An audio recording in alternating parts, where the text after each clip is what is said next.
This is Danielle Ponder, and you just tuned into the One at One with my girl Rocky B on 105.5 The Beat.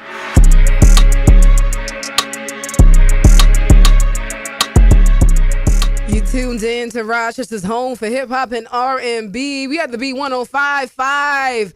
And like I promised, I love keeping my promises, and I love people that help me keep my promises. I got live in the studio with me the songstress, the vocalist, the world-renowned Danielle Ponder is in the building. Hey. How are you? I'm good. I just love hearing your radio voice. You do? You are so amazing. Oh my God. You're so good at this. You know what? And I didn't pay her to say that, ladies and gentlemen. Thank you so much. And you talking about amazing. Okay, you're amazing on a whole different level. Okay, we're gonna jump right in because you just did Jimmy Kimmel Live. Yeah. Okay, and that I don't think people understand how big of a deal that is. Okay, because now like two of my favorite artists I've known to do that was like Shensia and you. Okay. Wow. So tell us, how did that even happen, and how was that experience for you? Oh my God, we've been waiting like 4 months for this. First they were like, it's gonna happen in September. It didn't happen. And then they were like, okay, we got a date, January 3rd. 2 days before they were like, nope, it's not happening. Then on my birthday, I get a call and they're like, my birthday was January 5th. They're like, January 11th, Jimmy Kimmel is confirmed. And my heart just started racing. I was so nervous for like 3 days, like physical anxiety, because this was going to be the biggest audience we've ever played for. 2 million people watched this show. So, I had a lot of nerves, especially when I met him. I got even more nervous. And you meet him like right before you go on stage. Oh gosh, why would they do that to you? Right. So we could have met after. But once we did it, I still look back at that video and I'm like, I can't believe that happened. I can't believe we played Jimmy Kimmel. Oh my gosh. Yeah. So, and how has anything changed since then? Because like Danielle, this is amazing for you to even say this, because you've sold out tours, you sell out Water Street in 2 hours. You know, you've played, you've been on stage, like your life is on stage. But this particular moment was significant for you. I mean, we definitely got a lot of followers right after. A lot of people shared the video. I mean, and then there's obviously people in the industry that start talking a little bit more. So I'm always focused on the next thing. Yeah. You know, sometimes that's good, sometimes not so good, but I'm always like, okay, what's next? Yeah. Like, I want to take this to the top, and I'm just, pushing forward. And so before we talk about the top, let's talk about the bottom, okay?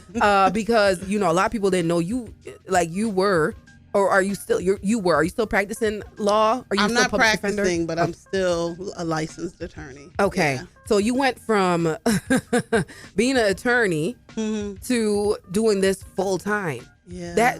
That transition. Yeah. How was that for you? And do you have any regrets? Hell no. Can you say that? Girl, what? Well, you can say it now. Are you kidding me? I mean, I loved my job, but it was so stressful. There's nothing like waiting to hear a verdict, like you want to just throw up. Right. The stress, the anxiety of the job, it was a lot. But right now, I travel the world. I do the thing I love. I meet people from all over. I can't think of a better job. I'm so thankful that I get to be on earth as a musician. I would not trade this for anything. I'm doing my passion every single day. I'm getting paid to go to Europe, to travel all around the country, and my music is in TV and movies. And that's what I say to a lot of people, like, right on the other side of fear, you won't believe the things that are waiting for you. Oh, come on. The moment I said, I'm done, it was like the universe was just waiting for me. Yeah. It was like, okay, you good now? Okay, let's go. Because everything really started falling into place. And I just know there were folks who were like, well, are you sure you want to quit this stable job? Da-da-da-da. I'm not going to get into my personal business, but I'm making more money now than I made as a lawyer. Oh. So it's like, hey, cousin. Yeah. Hey, big head. I do. Yeah. Yeah. Oh my God. And if you're just tuning in, we're speaking with Danielle Ponder. What accolades should I give you? The songstress, the vocalist, the world-renowned sellout tours, entertainer, musician, whatever you want to call. Daniel, I've known you for so long, so I'm just like, yeah, she's D to me. But you doing great things, and you talked about when you knew it was done, when you were done being being an attorney, you knew it was time. And a lot of people are stuck where they're like, I'm in this corporate job, this 9 to 5, but I really have a passion for this. Yeah. At what point do you just say, I'm really leaving this security blanket to really pursue my dreams, but I don't know too much about where it will go? Because where is the law going? Nowhere. Like, what's the worst that's going to happen? I go out there, I fail. Okay, well, then I go back. You know what I mean? But when it comes to your passion, and especially art, there's a moment in time that you have to grasp that thing. I can always be a lawyer. I could be a lawyer at 70. I can't really be on the road touring a musician at 70, right? So I think when it comes to gifts that God has given us, there is a time where you just have to choose. You have to choose yourself, and you have to have faith. And you have to realize that at the end of the day, the worst that could happen is someone tells you no, or it doesn't work out. You go back to doing what you were doing. Or you could end up on Jimmy Kimmel, like in a year and a half. I met my manager a year and a half ago, and now the things that have happened this year have been just incredible. But it's really letting go of that fear and believing that this was a gift given to me. God didn't give me this gift just to sit on it, right? I'm supposed to do something with it. Yes. And I did it at 40 years old, which is like, most people would say, oh, it's over, it's done. And this year has proved that nobody cares about my age. Like, people don't ask how old is she before they buy tickets. I just got a publishing deal with Warner Music, which was a huge deal, and they didn't care how old I was. They believe my music will, succeed. So I think we have hang-ups, like, oh, I'm too old, or I got too many kids, or I got da-da-da-da. And God is like, that's not, the only thing in the way is your fear. None of that other stuff, Live in the studio with me, D Ponder is in the building. We'll chat with D in a little bit. All right, stay with us. I'm gonna give you a little break because I'm gonna take it there. You know me. I'm a little messy right here on the B1055. Stay with us. Rocky B, Danielle Ponder in the building.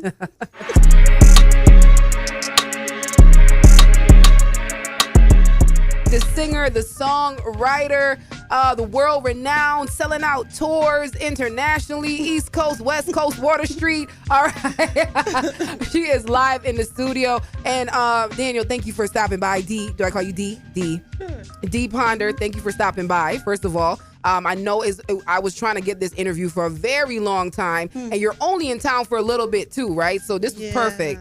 Yeah. Where are you going to next? Tuesday we go to Louisville, Kentucky. We got Baltimore, Toronto, Atlanta.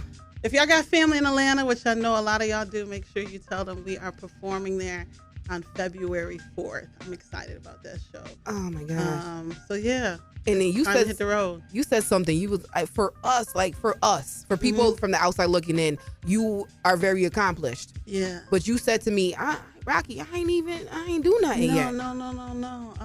Like, becoming world renowned, becoming a household name is where I'm trying to go, and I'm not there yet. So it's always next levels, and that's how you make sure you don't stay stagnant.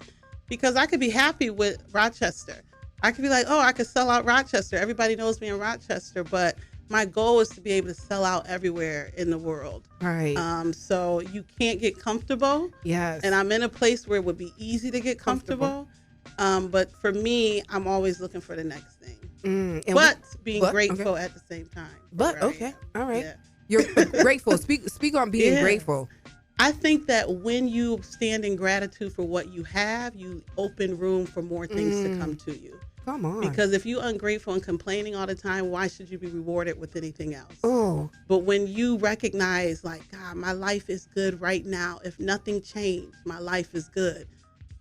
Everything will start opening up for you. Because this is a grateful person. This is a person who deserves it, who honors the rewards that God is giving them. But people who are just always in a negative mind space, I feel like that's what blocks your blessings. So I always try to make sure that I'm present and thankful for what is currently happening, but still ambitious and working hard for the next thing. You know what I mean? Talk about it. Yeah. Every time someone sits in that chair, they turn into like a pastor. I don't know what it is about this chair. That chair over there that makes people just like turn into like public a good speakers. Interviewer. Oh, well, I didn't want to say it, but since you did, I'm not gonna go against D Ponder. So I want to talk a little bit. I want to get a little, casual because you're known for your hair. Mm-hmm. This big old hair, okay? Yeah. And I a lot of people, I'm starting to be known for my mohawk, right? Mm-hmm. And a lot of people tell me like, oh, you should switch up your look.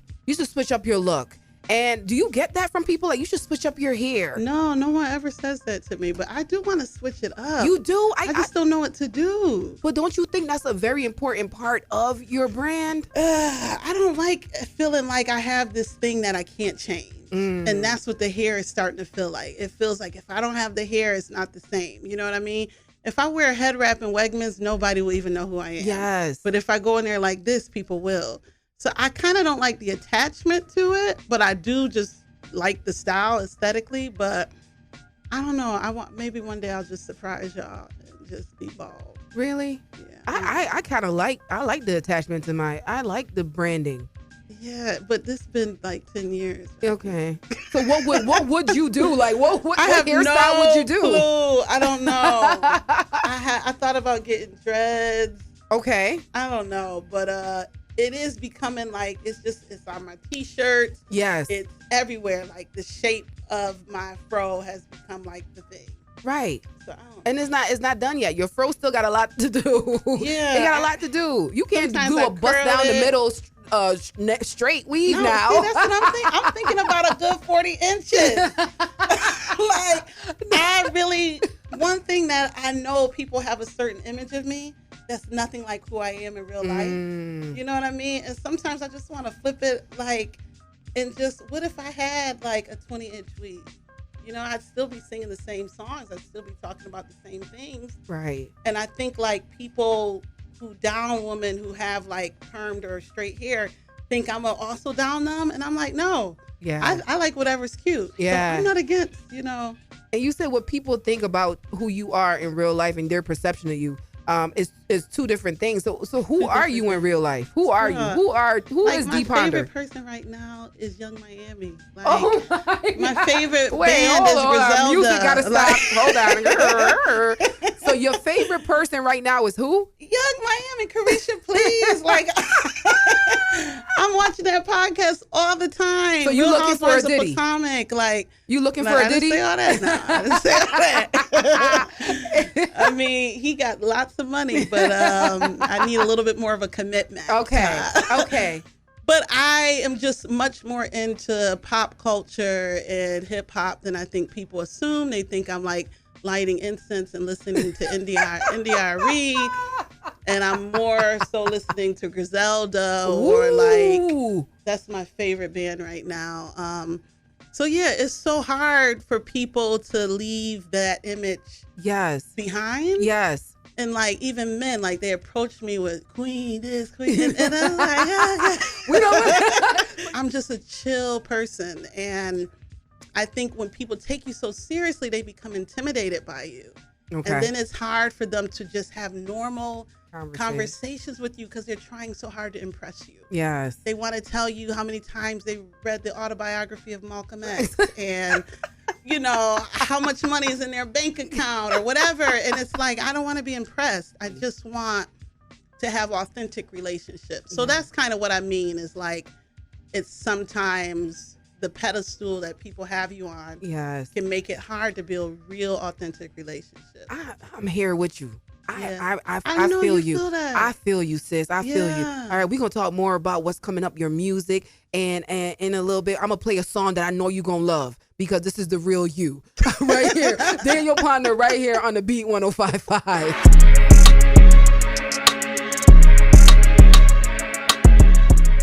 You tuned into Rochester's home for hip hop and R&B. We had a Beat 105.5. Had to play that little ratchet set for the Caresha loving Griselda listening. Danielle Ponder is in the building with me. No, I feel the like singer. I'm coming out of the closet. I'm excited about this. This is me, guys. The singer, the songwriter, Danielle Ponder, D. Ponder, was just on Jimmy Kimmel Live doing her thing. For us in Rochester, where you were homegrown, we're like, wow. This is how you do it, right? This is how you do it. This is how you step out of your comfort zone and you go and pursue your dreams and do it on a scale where people living here don't even think it's imaginable, right? And so we're all looking at you like, oh, okay, so I guess I can. Yeah. I guess I can. Yeah. And I just want to tell you, that we're looking at you and we're inspired by what you're doing. Well, those who are serious about their craft and believe in themselves, we're inspired by where you're taking your artistry. And it's insane. I seen a promoter say that probably didn't even know the extent of your power, your superpowers. And he said, wow, she just sold out Water Street on her own. Amazing. In 2 hours, literally 2 hours. You're like, oh, when she released I have a concert coming up, buy your tickets. It's like, okay, if you blink, you missed it. That's remarkable. And that's a superpower. And that's a gift. And I know we all we just be like, oh my God, we're so proud of you. No, we really are so proud of you. And I just want to thank you for what you're doing for the town and putting on for Rochester and making sure that we are heard and we are seen in a way that we could imagine. So I know you like your little ratchet music, but the music you make is for a certain person, right? Who do you make music for? Honestly, I made this album for me because I was going through things. I was going through a breakup. I was dealing with finding confidence to do this music thing full time. And then once you make music that is authentically you then find the tribe, right? You find the people who are like, oh, shoot, I was in a relationship for a long time. I'm afraid to leave. Man, people come up to me after shows and share everything because they feel safe, because they see how transparent and open I'm being. And where I used to think my music always had to be so positive and I couldn't talk about any of the bad things I was dealing with. Now I speak about anxiety. I speak about feeling insecure sometimes. I speak about it all. And the more I do it, the freer I become. Yes. And the smaller my issues become. Because I think once you look your problems in the face, something about them makes them not as big and scary as they used to be. When I look the anxiety in the face, when I look like my relationship issues in the face, there's something therapeutic about it. So I think I made an album for people who are interested in their own self-healing. Yeah. Because that's what this process was for me. It was healing a lot of the demons that I have. Oh my gosh. Yeah. That's powerful. That's extremely powerful. And I know in the future you're going to make a twerk album because you just said you're going to do a twerk album for us. Probably never. That's the thing. Like what I perform and what I do is not the same as like if I'm in the kitchen cleaning. Yes. I want to listen to Twerkulator. You know what I mean? I'm not want to really listen to Some of Us Are Brave. It's but if I'm driving in the car, I might want to listen to something else. So I just have an appreciation for music and performers. And so that allows me to appreciate everyone from a rock artist to, some of the young girls that are coming out in hip hop, because I appreciate music, especially if you're passionate about it. If you are passionate about what you're doing, I can get into it. Oh, so where could we find your music? Where can the people get in touch with you to get to know you a little better, to follow you? Give us everything. My music is on Spotify, Apple Music, anywhere where music is, where any other streaming platforms. I'm on Instagram at Danielle Ponder Music. I'm on Facebook. I'm on Twitter, unfortunately, because my managers want me to be on there, even though I hate it. So I live on Instagram. So if you really want to follow me, that's where I am. If you want to follow this journey, you can follow me on Instagram. If you want to put a face to the voice, to the talent, to the gift, you can follow her on the social media platforms, or you can go down to where's your mural at? MLK Park? MLK Park. Or you can go down to MLK Park and see a big old mural of her. Okay, like that's the level of stardom I want to be at. I want the city to call me and say, "Hey, Rocky B, we want to do a mural of you right there on the, right next to you deserve where they make the garbage plates." Nick you deserve it. I'm so proud of you as well, Rocky. Oh, thank you. You've been doing this for so long. You've been hustling to be on. Have your own show, to be working with WXXI. When I hear you come on, I'll be like, oh my God. Because I know how you went from like hosting parties to like doing what you're doing now. And your next step is probably leaving Rochester. Yeah. You heard it here first. Yes. Because the world is big and wide and they're waiting for you. Ooh. And I just can't wait until everybody knows your name all over the country. Oh my! And then we're doing this on a grander scale. Yes. Now I'm interviewing you at iHeart. Yes, I know. Come on. Come on now. It's happening. It's happening. You're so talented. Oh, I love when my interviews turn about me. I love that. That must be the narcissist in me. No, I really appreciate you for stopping by. And I know a lot of people ask this question, but I feel like with you, it holds weight and is really significant for people that really want to pursue their dreams and take it to another level. All right, what would you tell that young artist that wants to take it there? 2 things. You have to actually be good. And no, I wasn't prepared for that one. No. And I say that because a lot of people, you don't listen to other people. And I'm not saying like you need to change yourself, but have someone that you trust, someone who's maybe doing what you want to do. Have them listen to your music, listen to their advice. My songs had to get better, Rocky. That's the quiet part of this. Yeah. I had to make better music in order for this year to happen. Yeah. And I made better music because I started studying. I started really thinking about how my song was going to resonate. So 1, you have to be good. You have to be great. 2, you have to work hard. You can be great all you want, but if you don't work hard, you're not going nowhere. And 3, if you're in the entertainment world, you can start in Rochester and build a foundation here, but at some point you have to leave. This is not the place. This is not an entertainment city, industry city. You have to leave. I got lucky because my manager heard me on a playlist. But if it was, my plan was to go to LA or to go to Europe because I wasn't going to stay here. So be good, work hard, and get out. And go somewhere else. We don't want to say. We love. No, I had someone tell me